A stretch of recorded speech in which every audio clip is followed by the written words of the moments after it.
What makes a job good? They think the most important thing is the KPIs. People are getting in that role and they're like, now that I'm trying to lead, I have to figure out how to motivate, engage, and keep people happy. And they're not a t-shirt, so I don't know how to do that. And what that pressure does is it sends people into survival mode. What makes a job engaging? What gets overlooked? And what do store managers need VPs to fix that they cannot? So keen ears may have noticed that we've been moving through what's commonly known as the 7 critical stages of the employee lifecycle: attract, hire, onboard, engage, perform, develop, depart.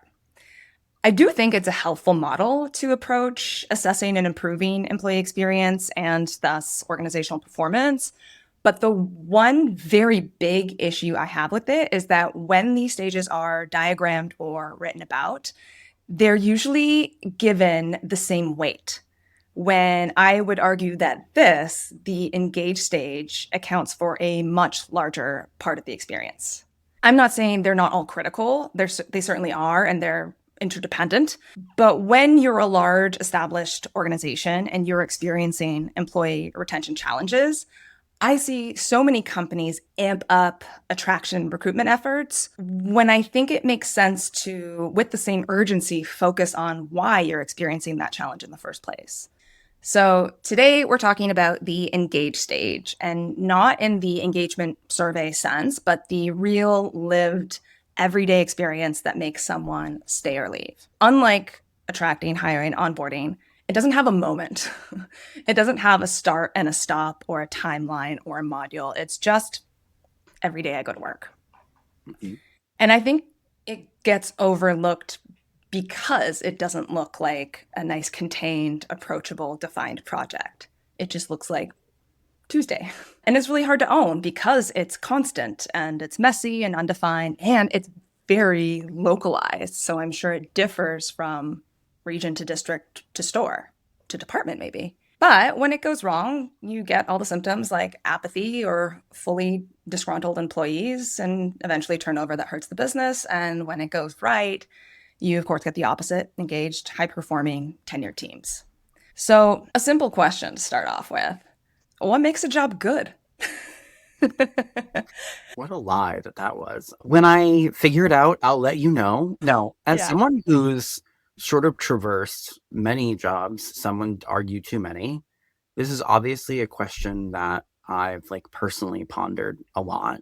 Like, is it, is it pay? Is it like why I come to work? Is it what I'm doing every day? And, as I sort of like move through my career, I'm at a point now where like, I think the best way to define it would be what makes a job good would be that most of the days are good. And it's kind of that simple, but also that complicated. And the thing that I've learned about that for myself anyway is that like pay is nice, but it's not going to make every day good.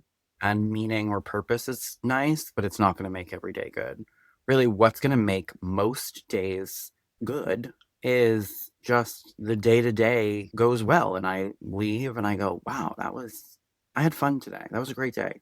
There wasn't, any major stresses or 911s or things like pulling focus from what I actually need to do. That was a good day. And the more of those I have, the more I can define a job as that's a good job. Yeah. Months ago, I shared with you this hyper simplified framework that I was playing with to describe exactly what you just did. What makes a job good? What makes it feel worth staying in long term? And in this hyper simplified framework, I landed in essentially 3 buckets. And I think you just touched on all of them. I think most people need at least one. Mm-hmm. Ideally, you're experiencing 2 or more. And of course, the lower one gets, the higher the one that you are getting has to be. So they're all on a sliding scale. It's not, on or off with them. Again, wildly simplified, but good pay, whatever that means, competitive, sufficient for you, is one. The next would be some kind of purpose, some kind of meaning, some sort of feeling like I'm contributing to something, I'm a part of something. My work is bigger than the day-to-day task that I'm doing. But then the enjoyable day-to-day, I think, is one that, and I said it before, gets overlooked, but it's undervalued. Mm-hmm. And it's interesting because different people will value more of one than the other, right? Like some For people sure. will for sure value pay, some people purpose, and that can fluctuate with the same person throughout seasons of their life. Mm. We need to think of them all on a sliding scale, but everyone will have a minimum threshold for one of those things. Overall, you need to achieve, I mean, anecdotally, let's say like 80%, right? If like you have 3 bar graphs or whatever, the lower one gets, the higher the other two have to compensate, and vice versa. So just like to explain what we're talking about, going through the 3, if you have really great pay, but your day-to-day is crap, you kind of dread going to work and you don't really feel connected to a purpose, a lot of people call that something like golden handcuffs. Mm-hmm. And I think something like that, like to your point, is really works for someone specific. I mean, if Yeah. you're, especially if the golden handcuffs are really quite golden with some platinum accoutrements attached, and you have some kids and an ailing parent at home, but it's able to afford you a nice house, you might be able to say that your purpose in work is that you're getting to provide for the people that you love. And I think then you can sort of, but to your point, that means that money bar has to be really, really high so that the other things can be sacrificed. Yeah, because there can be personal purposes like that. It's serving my personal purpose, my role in my family context, but then it could also be like a company purpose for sure. Mhm. Work feels like play, for example, might be pay is not good. I don't really feel like a purpose, but man, I have a fun day. Those still tend to be short tenured roles Mhm. because most people are either, not most, I mean, hey, work is what it is to you, and that's great. But eventually, some people either get tired of doing the same thing or they want to achieve, they have higher ambitions in terms of growth or money or something like that. Then you can have a really compelling purpose, but no pay and a kind of crappy day to day. That's kind of like martyrdom. Like, that's just, That and you just described my resume. I would say that most jobs I've had, like reflecting back, mhm, I have felt a purpose. That's like why I started at an organization, because I mhm, liked the values or what they do or the sort of meaning behind something. And then mhm. I felt compensated because that's important to me to feel well compensated. Right. And then my day to day was just a slog most times. Yeah, I would call that one. So if you have high pay and a compelling purpose, but a crappy day to day, I call that the noble grind. Hmm. It's like I believe in this, and like man, I'm white knuckling through it, but probably not sustainable, and certainly not highest performance promoting. Hmm. And then you can have a great day to day and a compelling purpose, but crappy pay, and that's kind of that labor of love. Eventually, money stress might take its toll, and turnover still gets high. If you can have all 3, that's like the dream job in whatever ratio makes sense to you. Hmm. I guess I should ask, where do you think you are right now in terms of those 3 things? You don't have to give a number score, but do you have a ranking? Like for each pillar, Yeah. I would say that right now, where I am in my career, is I'm content with my pay. It's neither too low nor do I feel like, oh my God, this is the best I've ever made. Mhm. But my day to day is the highest it's ever been, not even close. Purpose wax and wanes. I mean, I think for me, I'm a little bit different of a person. Um, Mhm. and I often, that's the one pillar I don't think I don't want to say I don't need, but I have a habit of like building my own purpose. Like I just have to attach purpose to things that I do in life, not Mhm. just at work. So like for me, even when I worked at a grocery store and I didn't feel like that was a purpose, I was like, wow, people are like buying this food and like feeding their family. Like I'll find my own reason that I feel that what I'm doing is important. So anyway, yeah, I think the day to day being the highest I've ever had it has been an eye opening experience of like, oh, this is it. This is why people actually stay in jobs. Okay, Right. maybe I get it.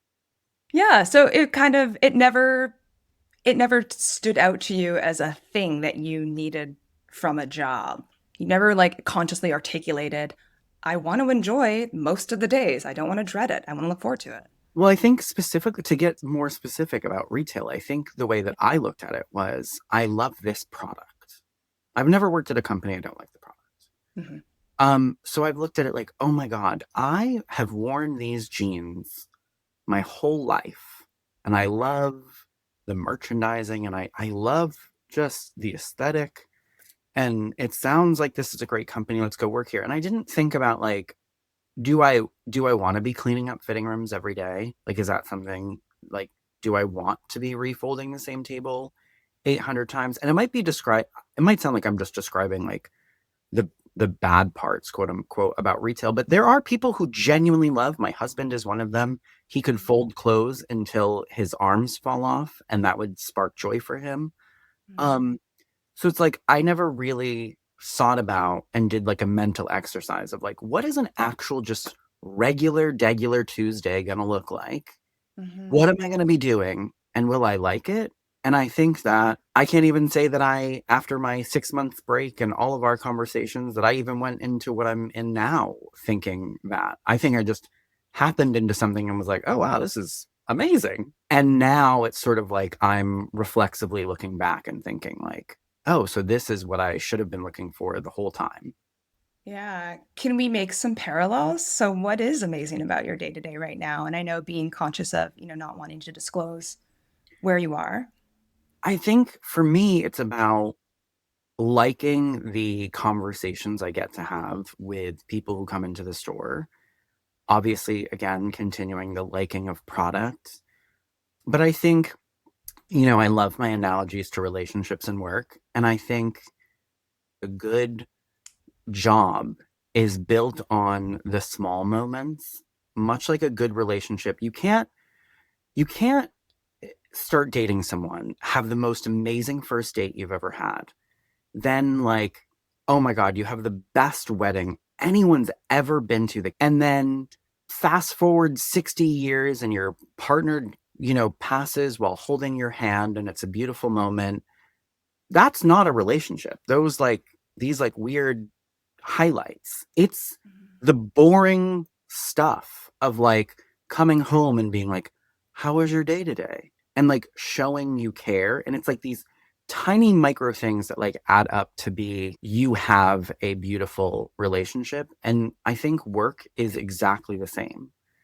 Work Mhm. is not, oh my god, they onboarded me and my first day was fabulous. And then a year later, I got my review and they said, I'm amazing, flips hair. I got my standard 3.2% raise. Look at me go. It's in the small moments. It's in those everyday things, and that those get accumulated. And I think because they're accumulated and they're so small, it's hard for us to pin down what those moments even are, and then how do we foster those moments and make it so that they're possible.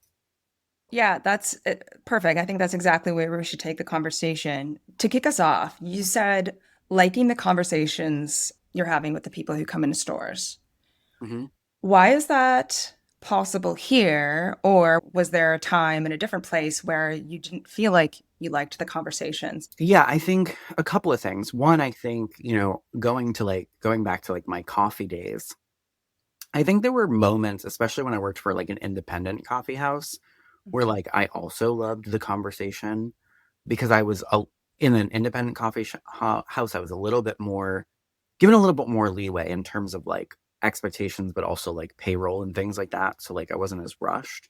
Whereas like in the corporate version of that, it's like you're so busy. I can't even have good conversations other than here's your coffee. Now get the hell out of the way so I can give the next person their coffee. Cause now you're in the like, okay, Bob, like I love that you had a great day yesterday at work, but get the hell out of here. I got other people behind you. Like, so it was Mhm. like I couldn't even build those connections and those like have those human moments that I want to have. And I think, quite frankly, most people want to have, Mhm. because I was in a rush. And then I think in other places, because we're so focused on selling, which is not human, Yeah. it's just not, someone walking in the door and being like, hi, jump scare. But I'm awake.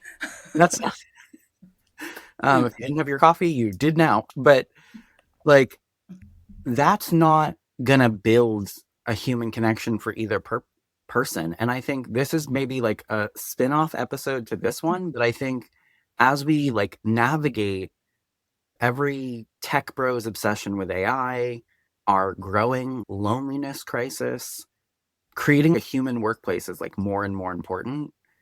And so I'm saying all of this to say that like right now I'm just allowed to be myself, and we allow customers to be themselves, and then we meet in the middle, and then the product comes up at some point, and then we go from there. But it's like built on something real. And I think that's the most important thing. So it sounds like there is a synergy of pace. The cadence of service that you have right now suits you. You feel like there is alignment between the service that you're expected to give and the service that you're able to give with the amount of time you Mm-hmm. have, which I just bring up because I think that's been such an ongoing issue. Yeah. Okay, how about product? Yeah. I mean, I think to go to like clothing, even if in the places that I have like really loved the product, I don't want to like be like everything is payroll, because it's not. But some of it was just like, oh, I really want to like sit and have a little moment with this client about this denim that we both love.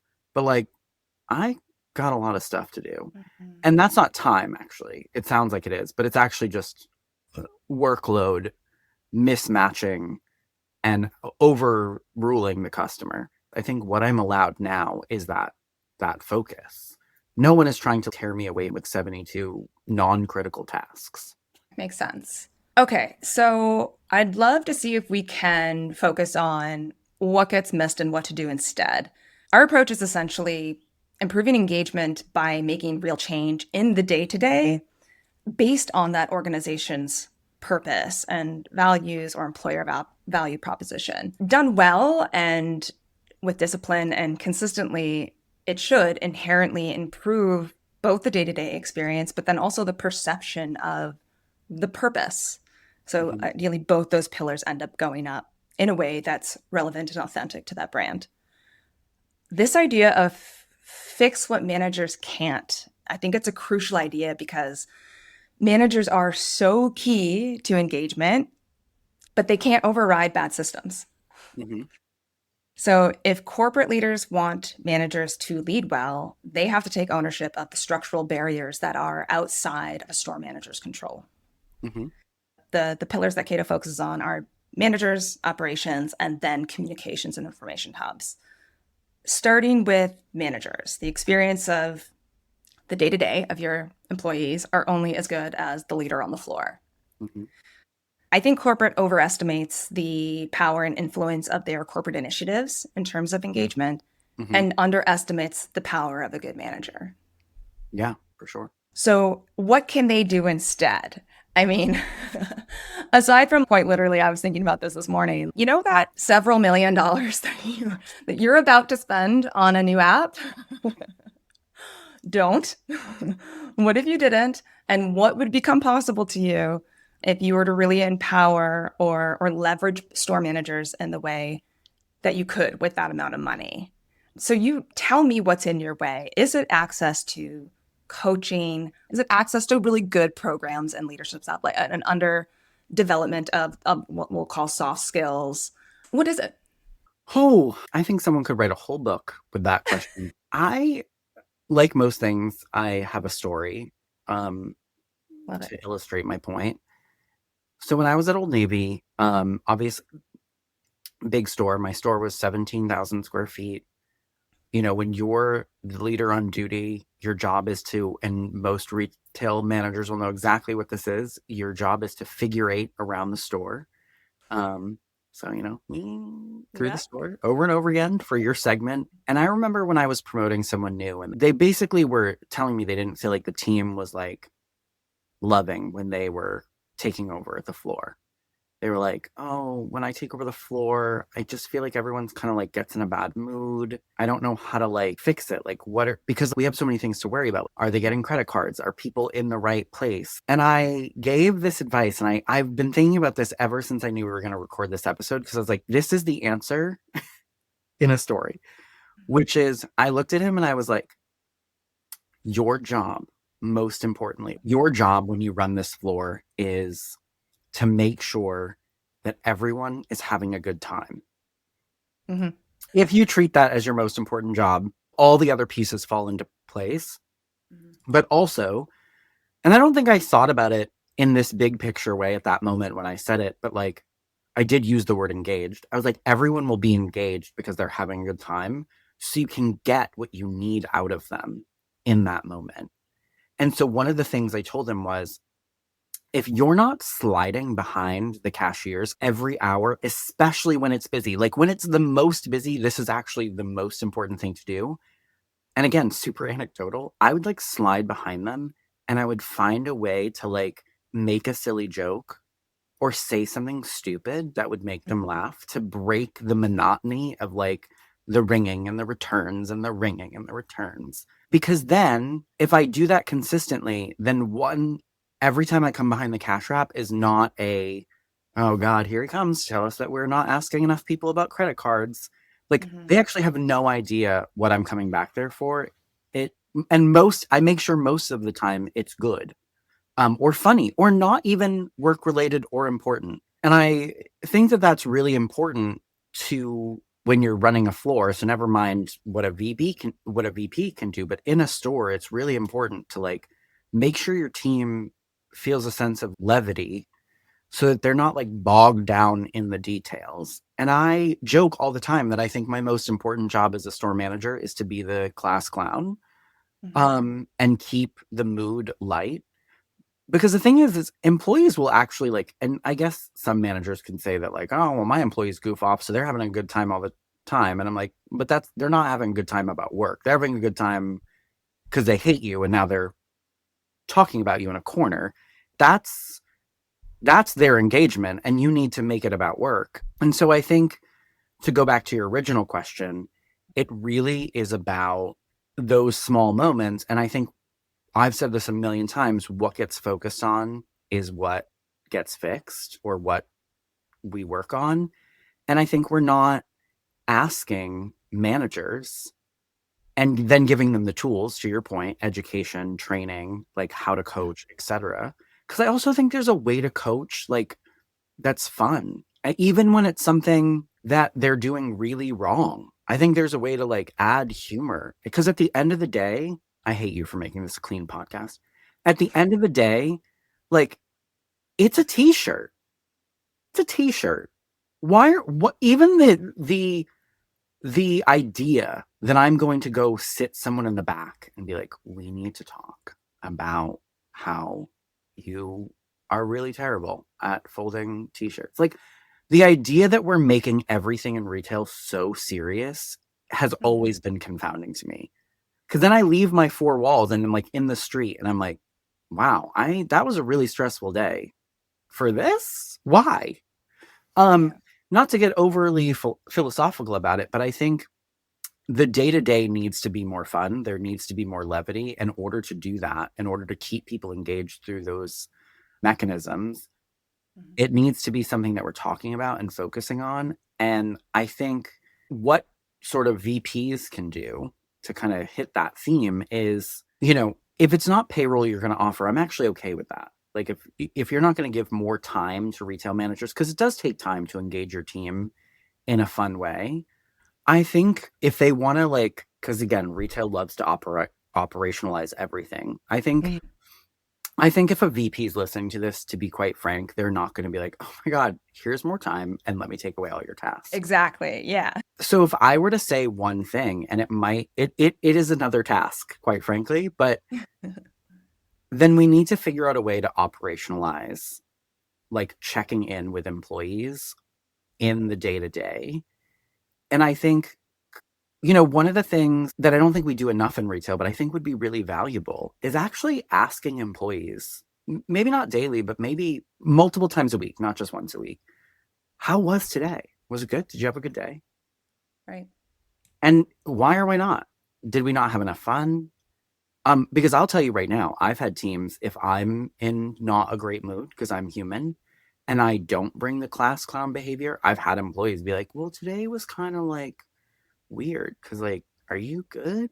And that's like my moment to be like, ooh, I forget sometimes that I impact everyone else as the leader. So I think finding a way to build in those check-ins, and you need to build that into the day somehow. So either like if you can't give more labor, then move something else down the priority list in either the day-to-day or weekly tasks. And here's a great example. When we have employee engagement surveys, oftentimes corporate does find the resources to either give you more labor. That's some companies are like, okay, you've been given 15 minutes per an employee. Or I've had other places where like we've swiped half the normal shenanigans so that you can really make sure every employee does this. And I think, why can we not just do that more regularly so that I can make sure my team is engaged? And then we won't have to worry about the employee engagement survey because they're going to be like, oh my God, I talk to Matt all the time. We keep up to date. He knows I've had one bad day out of 30 days. Because I think if we're not checking in, if we're not, again, analogy, asking our partner, how was your day at work? And now 90 days later, your partner is like, I really want to quit my job. It sucks. And you don't know that as their spouse. That's because you weren't checking in. You weren't asking. You have no idea what's going on. And it's, again, the same thing at work. So when your employee is like, I I got another job, and you're like, wait, what? Yeah. It's because we're not checking in. And the reason we're not checking in, just to get back again, because I'm like not answering your question because you've asked me a hard question, so I'm dancing around it. Um, but to get back to it is, it needs to be built into those systems. So if you have and every company that I've ever worked for has one, in terms of a like leader on duty, like checklist, like check the fitting rooms and, run breaks, make sure customers or whatever. Like, where on there is engagement in some way? I think every company would need to do that a little bit differently depending on the company. It can't look the same. But I think, ask yourself, why are the employees not on this list other than their breaks? And that's not engagement. That's a legal requirement that, quite frankly, a lot of companies wouldn't even give if they didn't have to. So that's not employee engagement. But why is the customer and tasking on that list and requirement so much, and the employee is nowhere to be found? I think that's the starting place. I'm not sure I have a concrete answer of what they need to give or do, but ask yourself, why is running the store, especially during like a peak Saturday, why does that have nothing to do with employees? Yeah. That's perfect. And we won't have concrete answers, right? Like this, if anything, what we're going to land on is like, here's where to explore. Here's Mm-hmm. where you think you should look into. What I think is really interesting, what you just said about having to check in with people. I find that the best people stay quiet, and like, be kind with my phrasing of the best people, but like the people who are really dependable and high performing and independent and just smart and try hard, they tend to internalize when something isn't going right. They tend to think like, what can I do this? Like, I'm not getting it fast enough. And so they won't reach out and ask for help typically. And they're usually the people that you want to stay because they're so great and reliable, and you think quiet is content, but it's not. Yeah, I think that's for sure true. And I think you really risk losing that person or disengaging them, or, I think both are equally as bad. I had an employee the other day tell me that, and this is just me, like being me, and this sounds like a weird like brag, but like, I just like people. I care about people, and I Mm-hmm. think that most of the time that makes me a decent leader. But I said something to an employee that to me was like an offhand remark. It wasn't like, I wasn't being, I don't know, I didn't think it was like groundbreaking. And then like a week later, she was like, I want you to know that meant the world to me. And I was like, oh, what? Because she is the oldest of 8. She has 7 siblings. And I noticed that every day when we close, she like does the trash. And she's also the only female employee I have, which is also important to know on my small team. And I literally was like, okay, so you're not the older sister here. You don't have to do that here. We're all adult men with you. Please do not default to being the trash taker outer and the one who's like cleaning up the back room just because you're like, that's your mode.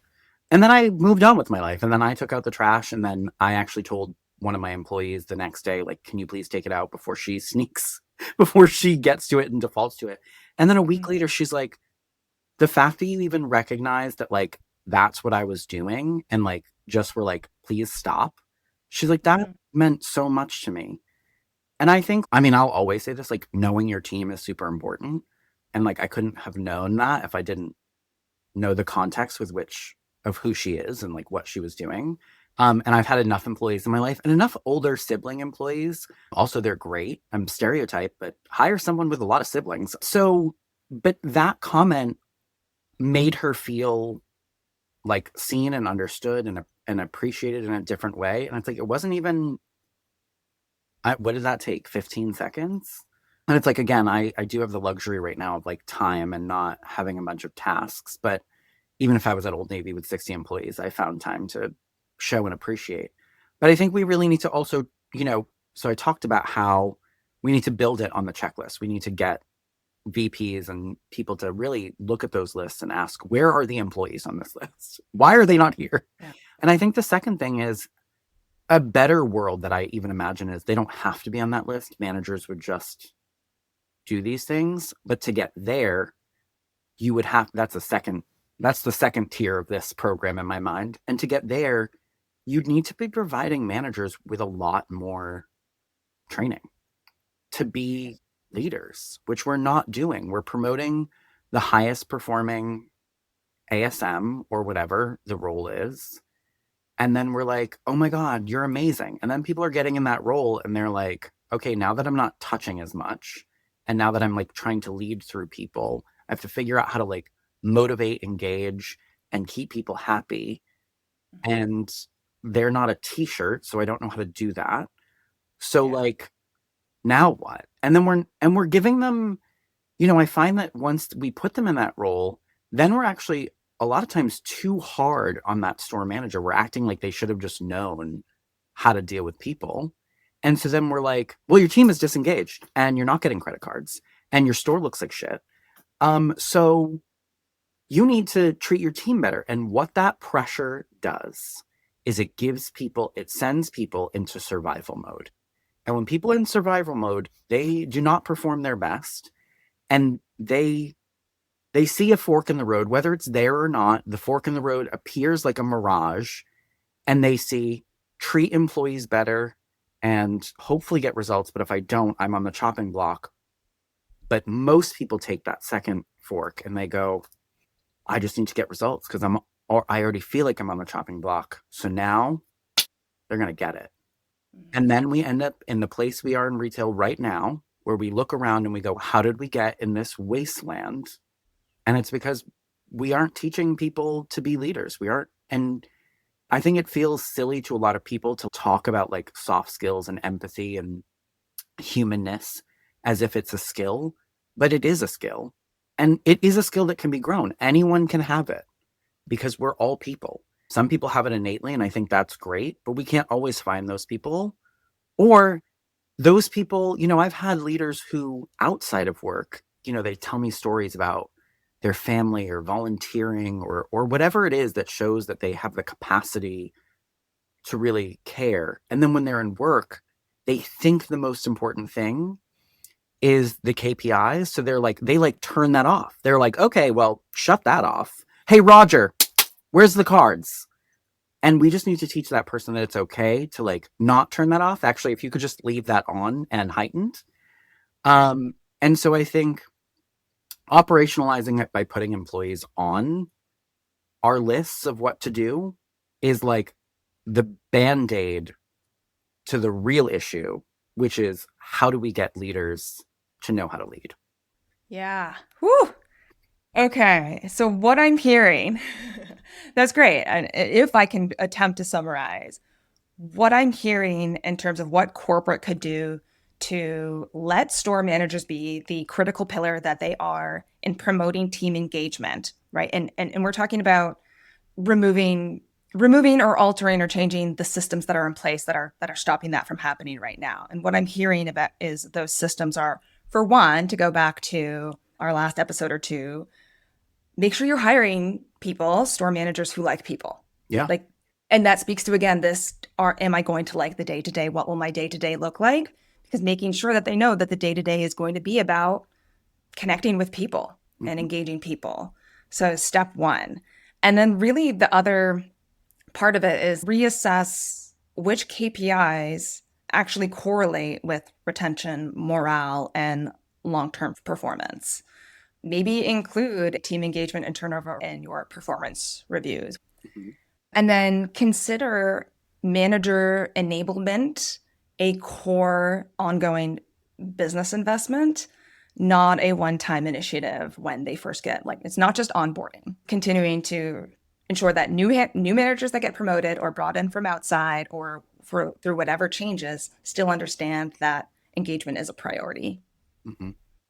And again, that's just like to your point about operationalizing. Don't just say engagement is a priority. Tie it to your performance reviews, put it on your checklist, your training, make it part of what you talk about on a corporate level. Sound right? Mm-hmm. Okay. Any final thoughts, Matt? Yeah, I think if you're a corporate team member or on some sort of engagement team, just looking at your business, whether it be the operations, the manuals, the procedures, and just think, where are the employees in here? Where are they? Can I find them? Or are we not focusing on them? Because that's where the crux of engagement is, and also where the day-to-day is. Yeah. Thank you as always. Thank you. You're listening to Dear Corporate, Love Stores.